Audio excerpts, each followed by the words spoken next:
store is, and what your involvement is right at this moment with social media.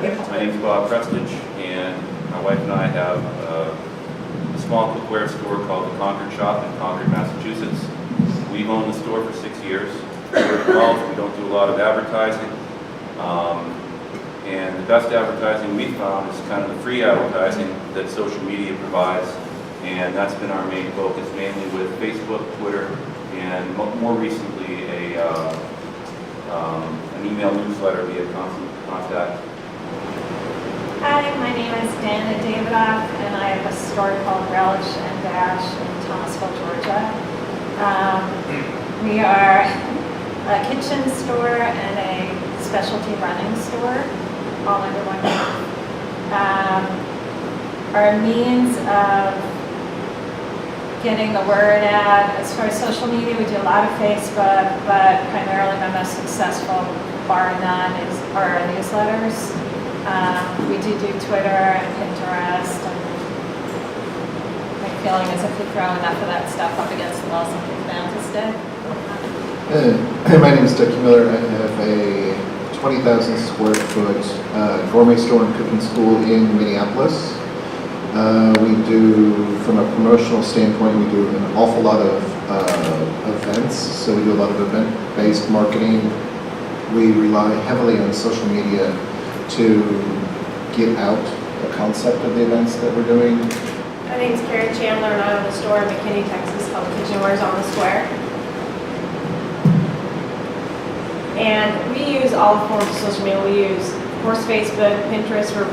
We have a pretty decent-sized Pinterest account now, pictures on there, and Twitter, and then we do our weekly email newsletter via constant contact. My name is Laura Wilming, and I'm here with Everything Kitchens. We have a warehouse location in Springfield, Missouri. We've been online for the last 10 years, and this past October we opened our first retail store, which is on the other side of Springfield, but that kind of allowed us to reach our local market. They had no idea that we had even been there for that long, so that was pretty cool. As far as social media, what we do, we have our Facebook, Twitter, Pinterest. We are on LinkedIn, which is not really anything that really helps us, and then Google+, and we also have a pretty substantial email list that we send out target emails to on a regular basis. Hi, my name is Danielle Wexler. I'm with Charleston Cooks in Charleston, South Carolina, and we are a retail kitchen store and cooking school. We do a heavy focus on cooking classes and really everything about the kitchen.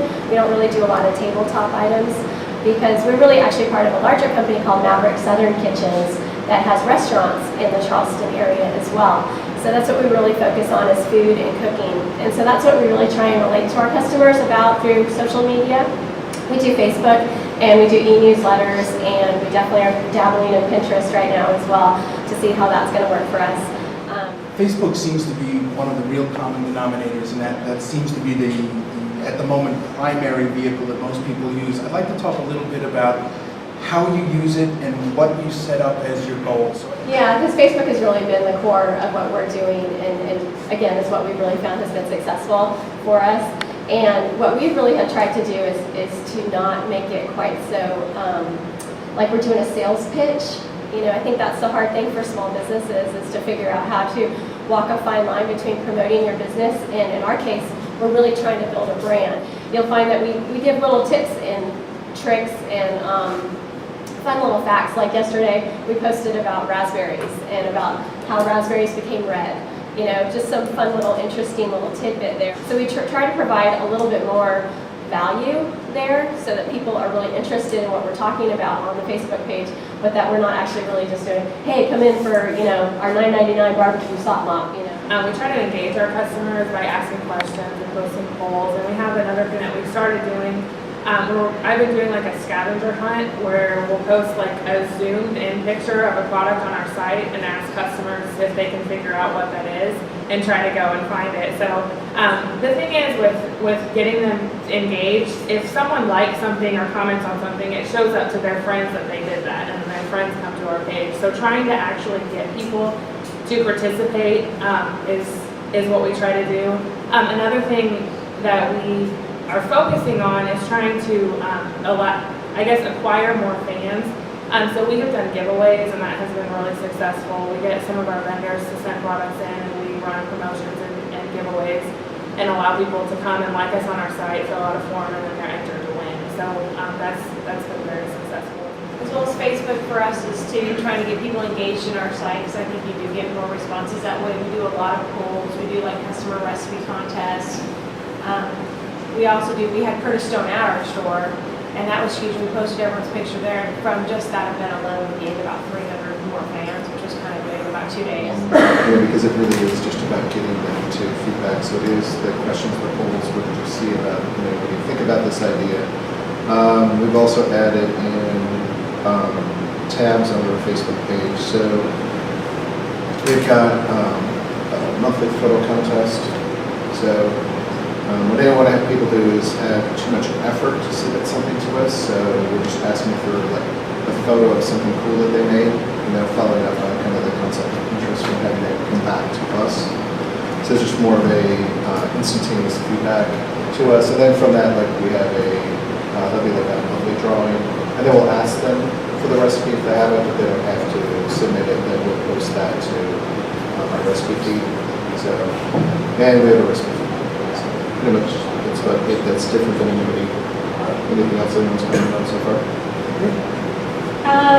We also don't like doing a sales pitch, and I'm finding now that being so many people are doing it, because we're in such a small town, something that's been really effective lately is we just do shout outs for each other. So if somebody's doing an event in their store, we'll acknowledge it in our store, or on a personal level, like if I like a book that I've just read, I'll go ahead and shout out that you can get it at our local bookstore, it's a free local bookstore, and get it over there, and if you're happy that you bought it from Katie or something like that.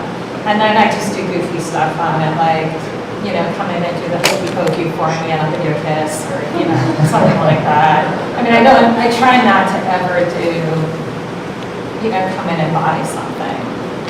Is what we avoid, and that's anything political, anything at all. There's it's a diverse community, it's a small knit community, but I've just found that that's the best one big bottom line for me. Danielle brought up, first of all, about products. Most people come to our store because of our products, so we do feature them. And we've gotten a lot of face-to-face feedback, not just on the site, but people, regular customers come in, and they come in because they saw that a certain item has come in because it was posted on Facebook. We have a small store, we can't keep all the shelves stocked, so we have to rely somewhat on letting people know. And it's kind of fun, like, hey, whatever just came in the other day, and I'll take a picture of the boxes sitting on the floor with the bubble wrap and that kind of thing. One of the things about social media is that social aspect, that connectivity. And you've all talked about how it works within your community. What are some of the things that you do to get it to extend its tentacles outward? Whether that's to connect with other people in your community and get them to start talking about you, whether that's reaching beyond your community to talk to the larger world out there. How can you use, or how are you using social media to be more social? Not just from the sales standpoint, but from that connectivity. Danielle, you're shaking your head, so you look like you have something that would really... I'm always just like, yeah, this is great, yeah. So yes, if it's a lot of head bobbing, I'm like, yeah, that's really interesting. But yeah, we have thought a lot about that because we do have a strong base in the Charleston area, but as I said, we're expanding, and so that's just going to become more and more relevant to what we're looking to do in the Greenville, South Carolina market, and then in Columbia, and who knows where from there. But actually, we found Google to be a much better way to market that. We've done a lot with Google and targeted searches and search engine optimization to really make sure that when people go into Google, which is just the place where everybody goes to look up information these days, that's where people are going. If they're going to purchase a product, they're going to go on Google and research it and look at reviews and see what other people are saying. And so we have done targeted searches, so when you search on a particular product and Google now will give you location information, and we'll pop up and say, here's store, Charleston Cooks is just down the street, and this is where you can get that product. We kind of along the same lines, we've done the same thing. Like I said, we've been online for the last 10 years, so the majority of our customer base is not even in Missouri, it's nationwide. And so we have done a lot of focus on search engine optimization. We come up second after KitchenAid when you search for KitchenAid appliances, so that's been kind of our claim to fame, is just getting in Google search engines. And then a lot of our local customers will come to our store because they go online and they search for KitchenAid mixer, and we come up first, and they had no idea that we were even there, and then they'll walk in our doors. But I think as far as going nationally, one, we also do search engine optimization off of our website, which is hugely successful as well. And I don't try to be number one, I want to be third, fourth, or fifth down the page, because people always shop one and they try to find a better price. When they get fourth or fifth, they realize it's the same price. So we've done a lot with that. We've also, for Facebook, we try to encourage like out of town. We have a lot of our town square where I'm at is a huge shopping destination in Texas. So when we find out that people are from out of town in the store, we most definitely we'll actually like pull our iPad out and get them to sign up on our Facebook and like us right then. And because of that, we try to see maybe 1 to 2 new people that are from not McKinney, Texas, but out of state start liking our pages, especially the more recipes we put on and more tips. And that's really been a big success for us to kind of go out more nationally. Really, I think as far as, the broader reach, I mean, we're much more of a destination store, a destination primarily within our market. And certainly we do and have a strong web presence, but still a lot of our business is, from the metro area and extended metro area around us. So it is really for us trying to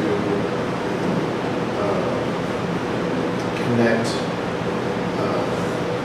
with other businesses or organizations which will continue to talk about us because it's they're looking for other things.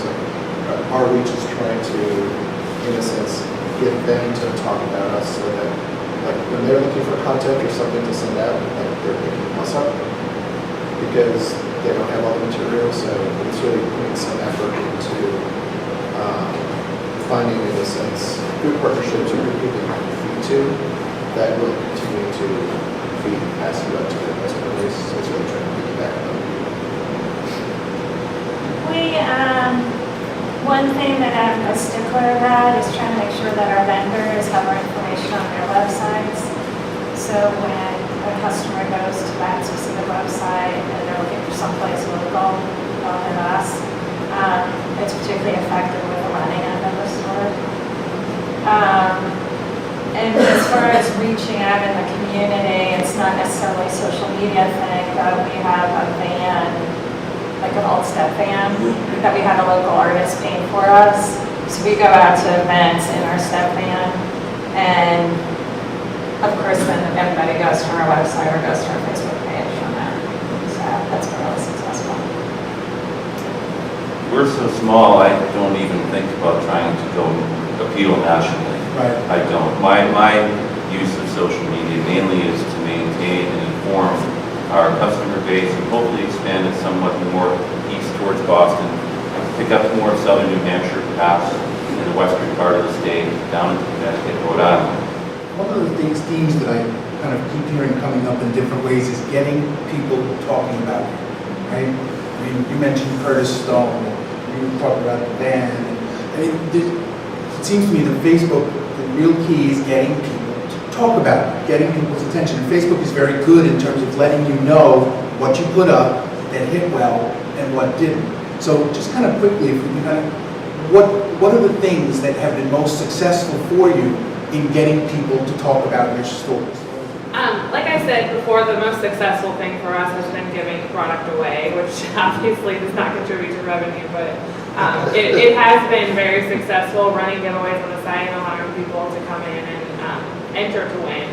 And the other thing that I have actually researched and found out is the most successful is posting photos, as far as like fan photos, having them post photos, or the scavenger hunt that we've been doing. Any type of photos they are the most interactive. Fans are more likely to comment on them and like them and things. As far as asking them questions like, what are your plans for this holiday weekend? People don't really answer that.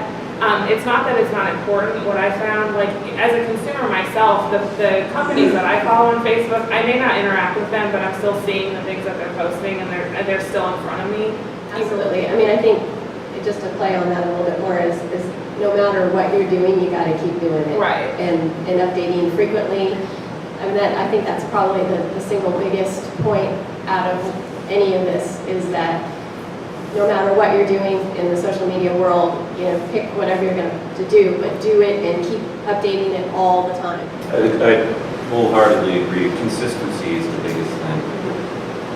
3 people running a store that's open 7 days a week, we don't have a lot of time to take on some of these things. But, you can walk by the computer at one point when the store is open and you can post something. But people genuinely are appreciative of it, as I mentioned before, about new products and things like that. I'm willing to do it. And then lastly, I think getting back to the main point is community events. That's the biggest thing that people respond to and give a like or give a comment about. That's what they like. And they also like to see customer quotes. What a customer might have said. Occasionally I'll put something like quote of the day from a customer. And one sentence where I try to have it be humorous. People respond to that. But that, community events and in-store events as well. I'll reiterate, humor is probably the most effective. We'll do, we have a hammock that's hanging in our store, and you can always find my husband in it. And that's his job. So, we'll post like employee of the month, and there's Wayne in the hammock. And then, of course, 90 people answer with some wise-ass comment about him. But it's always humorous, and it's always not necessarily about the store, because people want to, I don't know that people come to us for our products. They do come to us for products, but they really come because of us. And they come to us because of our employees and the atmosphere. I mean, frankly, they can buy a pair of shoes anywhere, or they can buy a peeler anywhere, but they like coming to our store to buy a peeler or the shoes.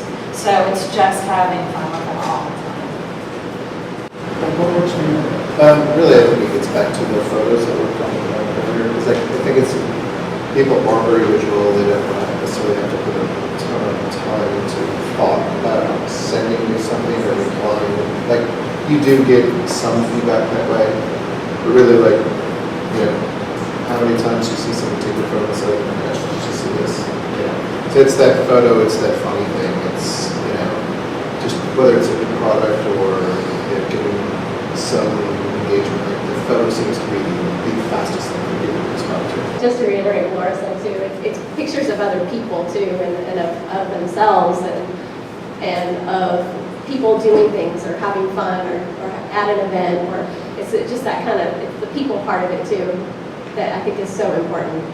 One thing that really worked well for us, much to my surprise, was I found on our Facebook page last month a picture of myself and happy birthday Danielle, and that garnered a huge response, and many of our fans were sending me emails and posts saying happy birthday, and I was a little surprised that made it onto the page, but it's a good thing. That gives your company an actual personal aspect to customers. And another thing that I was reading also, which is common sense, and I was talking to someone about it, is that when you have a fan that comes to your website from your Facebook page, the actual conversion is so much faster for them to purchase from you because they are following you, they already feel like they know you, and they consider you a friend. And so you don't trust your brand. They trust you, right? And so when you put photos of your employees and introduce them to your customers, then they feel like they know you on a personal level, as opposed to you're just a big box store that I buy things from. They actually feel like they know you. I also find that there's a lot of, the picture posting and people are competitive. So if they see someone they know, or they even oh, that's a great, I could do that better. We find that those picture contests, or those pictures hey, you got Revolve today, let's do a Revolve photo contest and send me what you, we find that people really start trying to compete against the other one and try to outdo them. So it's kind of a funny little thing. When you sat down and you created your Facebook page, you said, okay, we want to create a brand for ourselves online. What was that thought process about how you wanted to create that brand and what you wanted it should be. So I'm going to just sit here in silence until somebody speaks up. I think that when we created our brand, and we're a fairly new store, is that it kind of went naturally to be what we are about in the store, which we're fun, we're funny, we want you to have a good time, and we kind of want that to be said through our Facebook page, that if you come in, this is kind of what you're going to expect. We're very serious with the products we have, but we have a lot of fun with them and selling them. So we try to, that's kind of our brand we've done. We have a lot of people that just come in and just kind of want to hang out and just be fun, and those people always buy something, so God bless them. I think that a little while ago, Karen was the first one to bring up the term the big box. I think it was from the start, when we first started our Facebook page, toss some stuff up, see what happens. And I think you said that something will stick, you know. But over time, it's kind of evolved in a twofold way. That we are an alternative to some of these larger stores. And with that, you will find quality, you will find people standing behind your product. Present company excluded, somebody that knows a lot about the individual product, because my wife is an expert on all of this stuff. She really should be the one sitting here. And with that, in tandem with that evolution, has come the whole theme of shopping local. And that's very critical to Concord and the environs. And those are, and the personal touches. If you roll all those together, that's kind of the brand for our Facebook, pretty much. I totally agree. Our website, our web presence is really just an extension of the store. And it's just, I was talking to you last night, if I didn't have to make a living from it, I would give them all my crap away and just have a good time with it. Because that's what we love doing. I mean, if I didn't have to use money to make it happen, it's just about having a great time. And that's all we do in our stores. We have a great time. Fortunately, we make sales also, but. Well, of course, when you actually go backwards to the time when all of a sudden social media started to be this thing you have to think about, I would guess that most of us didn't actually think about it from a strategy standpoint. You know, Yes, we all sat down and had I was going to say, Bill, we all sat down and had a really important meeting about what our brand and our strategy was going to be at that time. Absolutely. so I need to be the one to say that because I'm like, okay, well, because I didn't do that. Very strategic. You know, like then all of a sudden it became something like you didn't know if it was going to be important. Just like when you go back, you know, an extra 10 years before that or whatever, you're like, okay, do I have a website? Do I not have a website? You know, will people use it? Like, and I kind of think that's the original approach with social media, which is, oh, well, I should see what this is, and kind of experiment. And then all of a sudden you see that it actually starts to play a part in your business, and then when it becomes a bigger part of your business, and you're trying to decide how you're going to commit your time, now all of a sudden you're like, wow, I really need to spend much more time, effort, and energy on this. Therefore, now it deserves a strategy or deserves a plan. And like, well, really, as a team, you need to sit down and talk about it. And then, in a sense, how do you start to retool your organization and everyone in it to be focused around the concept? For us, it's like getting our staff involvement and interest and everything else, so that you have, in a sense, realigned your internal culture to get people more excited about it, because then the energy from your staff certainly helps you be more creative and having to do it on your own. So, Kind of like what he said, there wasn't really a whole lot of strategy behind it, but our brand identity honestly happened by accident. And when I came on staff, they had a website, and their real identity was we sell kitchenware. And so the owner of the company said, whoever can come up with a tagline for our company gets a bonus. And so we all were like trying to come up with something creative, and nothing happened. So I was hired on to do all the graphic design for our company. We redesigned the whole website. We did all the print materials, all the advertising and everything. And the common denominator for everything that I was designing was that it was colorful and playful and fun. And so we opened our retail store in October, and we ran our first TV commercial, and our tagline at the end of the commercial was, "We make cooking fun." And so we just adopted the tagline, "We make cooking fun." Everything we do now is colorful, it's playful, it incorporates all the products that we carry into, as much as we can get in there, as many brands, as many different colors, to just kind of use that as the persona of our company. So it kind of happened accidentally, but it is working for us, and it's great. Well, definitely what Doug said, like I mentioned, yeah, sitting down and having a strategy sometimes is the afterthought. But it's also, the thing about social media is that it's evolving and it's constantly changing, and we're learning how to use it in different ways. And I think that's the important thing as well, is don't be limited by what you're currently doing to influence what you're going to do tomorrow. You know, you say, oh wow, I tried this and this really worked, and maybe I should really explore this area, or maybe I should try something totally different, because the technology, you can almost barely keep up with what's going on, and people move through all the technology so quickly, because, you know, for a while it was Facebook, and then it was Twitter, and now it's Pinterest is the hot thing, and tomorrow it's going to be something else. So you cannot really get locked into one specific strategy. You really have to have an open mind about it and be open to other options. That's the perfect segue. I couldn't have asked for a better setup. Thank you. Pinterest, right? You talk about Facebook is very visual. Well, that's all Pinterest is visual. Who's using it? How are you using it? Okay, you raise your hand. We are using it. I wasn't really sure exactly how I wanted to use it, because I myself am on Pinterest and I love it. And I actually took that to our IT manager and I said, we need to do something with Pinterest. And he said I was crazy and that it was stupid and didn't believe me. And so now I throw that back at him frequently. But we are on Pinterest. We actually have created boards. The name of our company is Everything Kitchen. So we've created boards that are everything something. Like there's everything dinner, everything lunch, everything whatever holiday it is, everything wedding. Like we have all these different boards that we pin stuff to, and then we throw in, of course, products from our site randomly. But like it is with any social media, you don't want it to look like it's a sales pitch. You want people to follow you, but you still want to kind of get your product in front of them. So that also, I guess you're probably going to ask later about the barriers. The problem with Pinterest is time. Pinterest is very time consuming to go around the internet and find things to get to it. Good.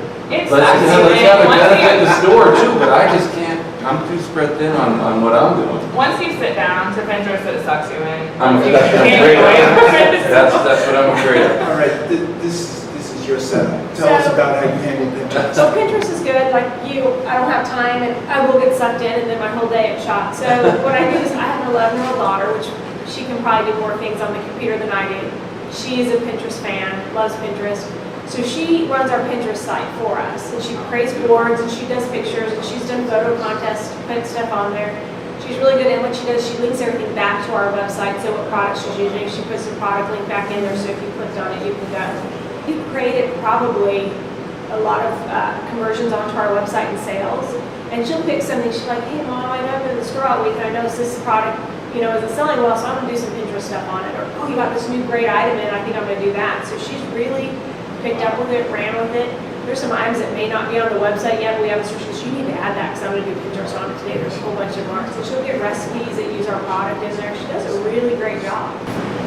For us, as far as good kind of targeting boards based on our newsletter content, so we do a newsletter twice a month.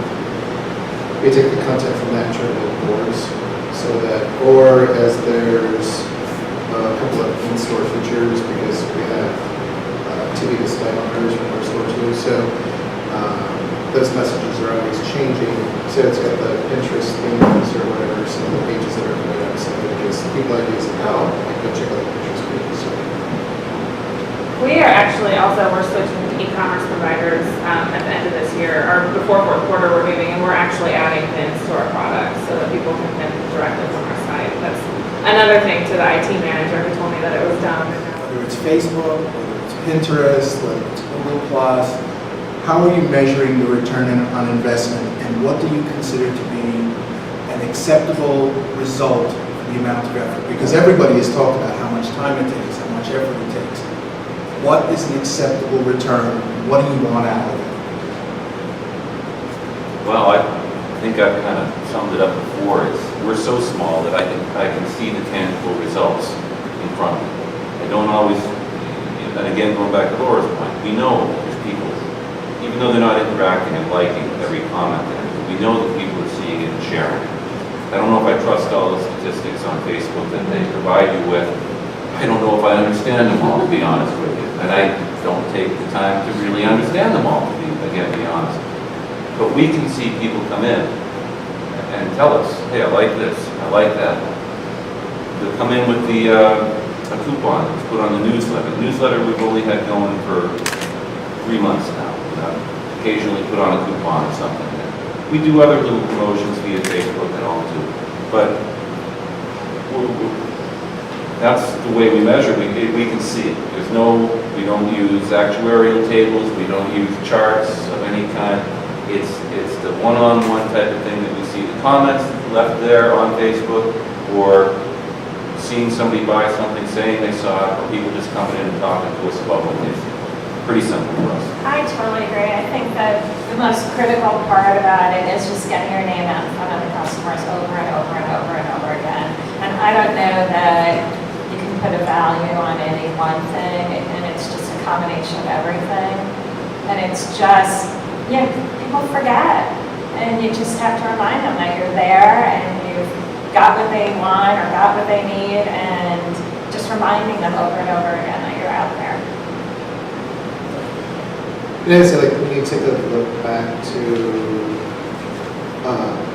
even for us, we've been in business for 27 years, but you take a look back to when really the only outlets, or the best outlets, were higher end print magazines. That's what was there. The newspaper didn't really have much to it as far as for what happened for a typical store, a typical brand. At least in our market, because our market's a little bit bigger. So in comparison, you put an ad out there, and then you just this beauty ad, and you never really sold anything off of it. It was just this brand. Rarely did anyone ever comment on it to say, oh, I saw that ad for, that's a multiplied X magazine. Now I think with social media, you actually get so much more immediate customer feedback. Not only in just the activities, but just interactivity. So as far as statistical results, I would kind of agree that stats are just a very small part of it.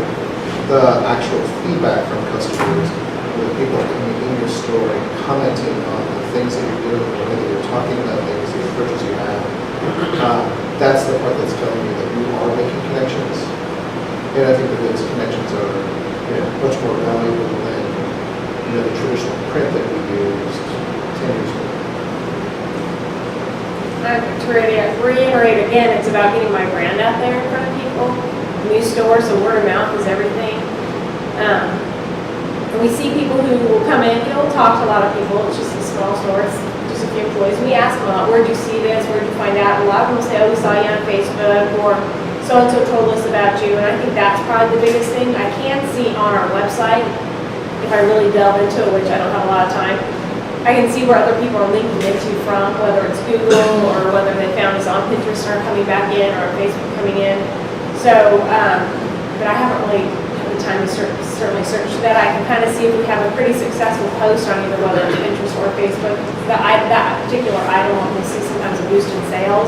And that's kind of how I judge it, is saying, okay, we ran a special, we did a kind of a feature of this item, and if that item sells after that feature. I personally don't have anything that's like really fantastic as far as how I figure out where or how things are working.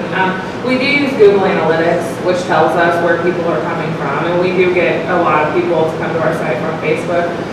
We also send out our emails, like I said, which they go out maybe once or twice a month, depending on what holidays they are, is usually what we target, and we'll give them a specific coupon with a coupon code. And we have people that call and use the coupon codes, and we have people that come into our store and say that they want the $10 off that they got in their email.